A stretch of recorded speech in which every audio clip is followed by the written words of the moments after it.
uh, period of the Meta Chewy podcast, which is Austin Audits. So I want to talk a little bit about some of the audit work I've been doing regarding City Hall. And I think the first one would be, I think I'm proud, and I don't know, I have no evidence to contradict this, but I think I filed the first FOIL request of the Mayor Sean Ryan administration, because I have FOIL 26.1. So I think I filed the first FOIL request with the new mayor and in the new year, which I think would be kind of a cool thing. But I've my FOIL request, or a Freedom of Information law, which is a law that allows any citizen to get information from the government. So data, information, report, any government record, right? It's we the people. So those government records, although there's a few types of records that aren't allowable, but public records, government records for the most part are property of the people. So the Freedom of Information law is an amazing law that I've gotten into that allows anyone to just ask the government for anything. And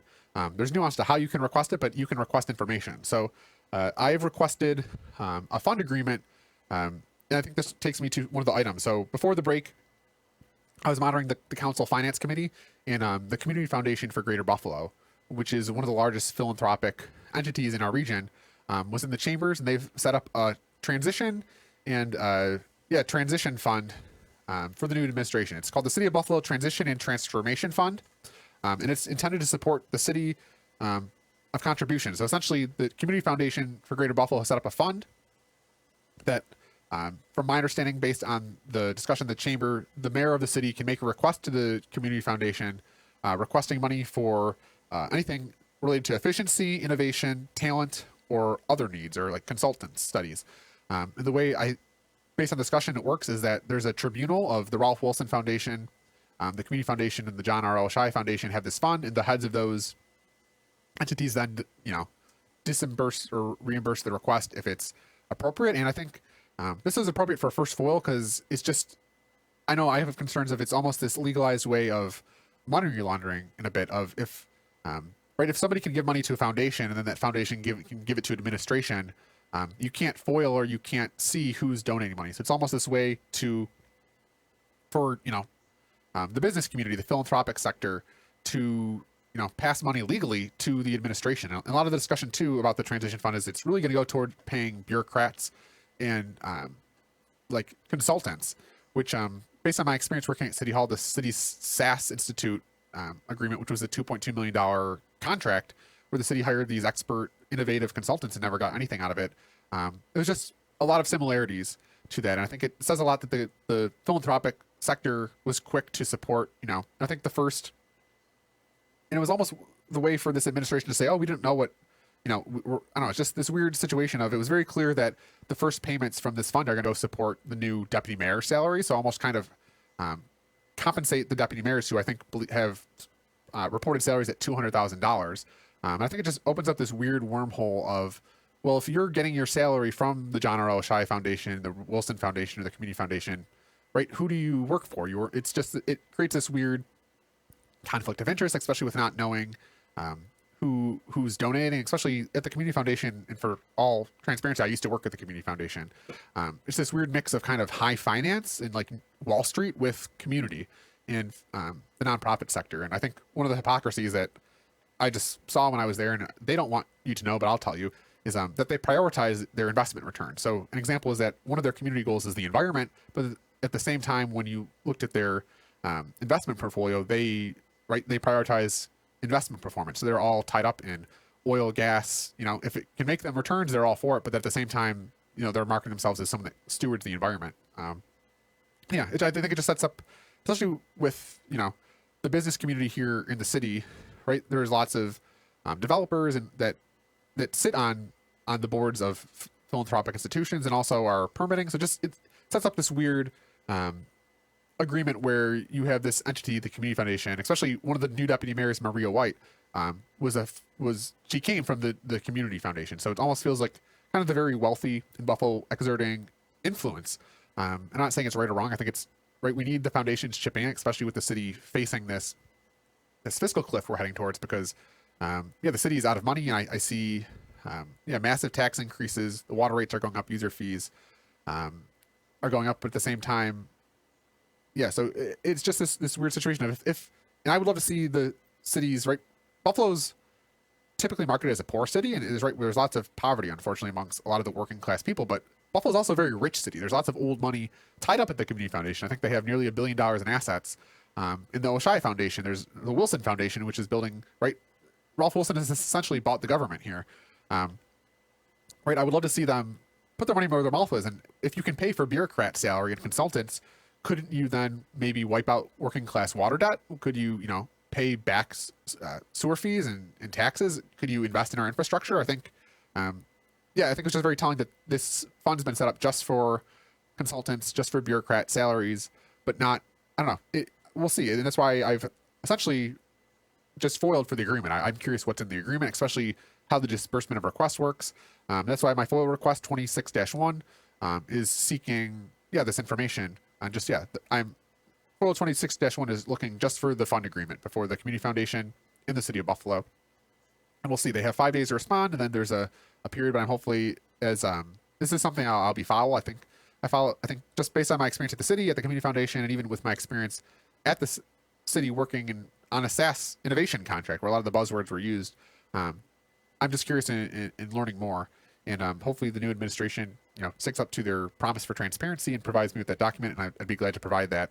And probably enough when I got that. So FOIL 26-1, the first FOIL request of the new administration, looking for the fund agreement between the city of Buffalo and the Community Foundation for Greater Buffalo, and just seeing, what the agreement is in the actual legal contract. Okay, I guess, and I wanted to close it out here with another item on Austin Audits. As some of you may or may not know, I'm on a civil service crusade. I was fired from City Hall. I've done some deep dives on that. Long story short, I was hired to a provisional job, which is a type of temporary job until a civil service exam is held. And long story short, I was hired provisionally, and then they never held a civil service exam. So they essentially kept me provisionally, which means, they took away my rights. They could fire me at will, which they ended up doing. So I'm on this civil service crusade, one, because what they did to me was wrong. One, and two, they're doing this to a lot of people. So and civil service is obviously a very bland dry, but I think the reason, and I thought, should I keep going? Should I not keep going? What's the point of this all? I think the big important thing to know is that even the comptroller's reports identifies fringe benefits or personnel costs. It is one of the largest, if not the largest, portion of the city budget is going towards is civil service. It's personnel service costs, it's health insurance, it's fringe benefits for employees. So it's this large slice of pie that even the comptroller herself has said is one. It has the biggest surface area for fraud. Because there's high risks, because you have these bureaucrats that are dealing with lots of money with really no oversight. Especially one of the structural issues with city civil service in our in the city is one, there's no civil service appeal board. So the charter outlines there's supposed to be this board that people that are hurt by decisions of the Human Resources Commissioner can file complaints. They conduct research and file a report with the Commissioner of Human Resources. And to my knowledge, that board is not functioning. So there's no actual appeal structure.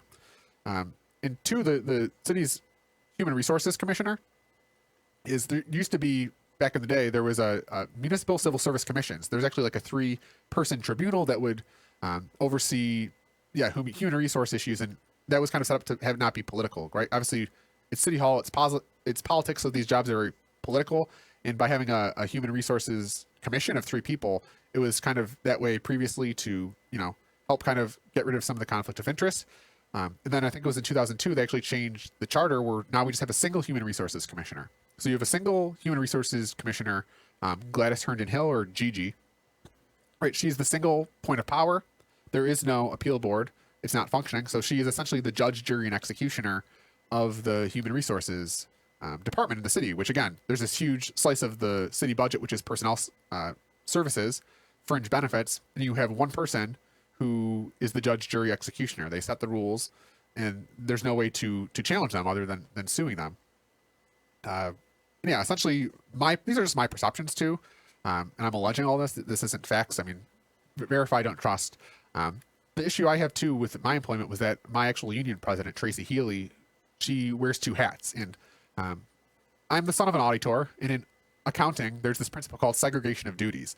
Right. So ideally, if you're designing a financial system, some sort of system, you segregate duties, right? So if you're a small, right, the football analogy, you segregate duties. You segregate coaching and refereeing, because if those people are the same person, it creates issues, obviously, because if you had someone coaching a team and refereeing the team, they have these two duties that compete with each other.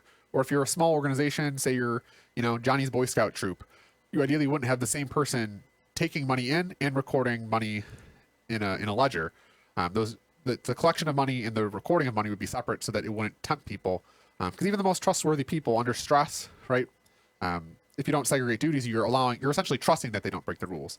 And Tracy Healy, in my case, there's a segregation of duty concerns because she not only was she my union president, she's also works for Gigi in the human resources department as a personnel specialist. So I believe my termination was retaliatory for essentially I filed a grievance after I had been there for 9 months saying, hey, I want to take a civil service exam for my position so I can be a permanent employee, have employment rights, and be in my job. And this grievance, I believe, it put Tracy Healy's conflict of interest into the spotlight, because one, she had to represent me because she's my union president, but then she also works for Gigi in the human resources department, and she's part of the party who I'm filing agreements against because it's the human resources department and civil service that didn't offer the civil service exam. And this, they were able to fire me at will, and I was not able to have the collective bargain rights, and they're doing this systemically. This is not just me. This is something they do. I met a gentleman in the council chambers. He said he knew a guy that was kept provisional for 18 years, which is crazy. And I guess the reason why I've kind of kept going on is, one, I think Tracy Healy, she needs to be terminated, is my position. I think that's how you fix the segregation of duty. She can be the union president. She can be elected by them, but she shouldn't be, as a taxpayer, I don't want to be paying her salary, especially she is just someone that has poor moral character and is not someone that has integrity. So that would be one. I think, right, as the city tries to climb out of this budget conundrum we're in, right, the city has limited tax dollars. We need to have the best, brightest people in those seats, and you do that through, and not political hacks. And the way you do that is by having exams that filter people out for who's the most competent, who is the most skill and knowledge, and then you give those people the protection to do their job. And sometimes being a civil servant, it's not about being popular. It's about doing the job properly and doing it right. If you have this system where it just creates this culture of fear in City Hall where people can't do their job, because in my case, I started speaking out, not just about my civil service exam, but about the fraud that's gone on about the $2.2 million SAS contract. And ultimately I was retaliated against, while someone that, my direct supervisor, Kirk McLean, got a job promotion, which seems very backwards to me, but that's just how the reality works. So first circle why I say it is I've been in communication with the Common Council, and I filed an item with Danny Sanders, who is also another civil servant, requesting to speak with the Common Council Civil Service Committee around this specific issue, around our civil service, around our experiences with Gigi, and just the tyrant and judge, jury, and executioner that she is.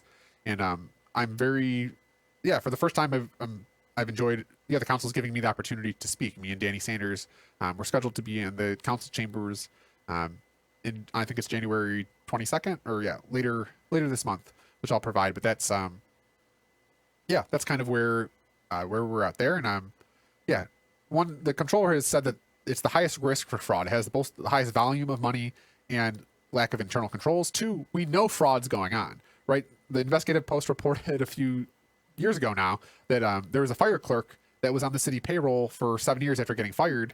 And there's rumors of how that happened, but essentially the city had a ghost employee. And one of my questions was, how many other ghost employees are there? And actually Tracy Healy was involved in that too, because she was the union president. And then myself, I found them, right, they were stealing wages from me because, I never authorized them to take my union dues, which is something. So there is fraud going on. There's a lot of surface area and potential for fraud. So I think bringing attention to the civil service of our city is very important, because there's just no oversight. There's no appeals board to appeal to. You can't file any grievance because there's a segregation of duty concerns in the human resources process.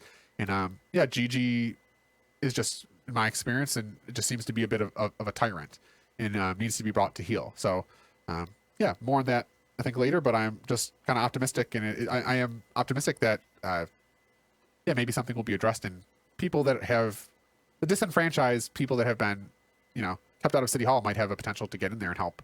Because ultimately this is about us Buffalonians getting the most bang for our buck on our tax dollars, having the most competent, trustworthy people with integrity in City Hall. And you do that not through patronage and being a political hacks and hiring the friends and family, but by having open, transparent, neutral civil service exams that determine who gets to ultimately serve the taxpayers. So yeah, so that's the last bit of Austin audits.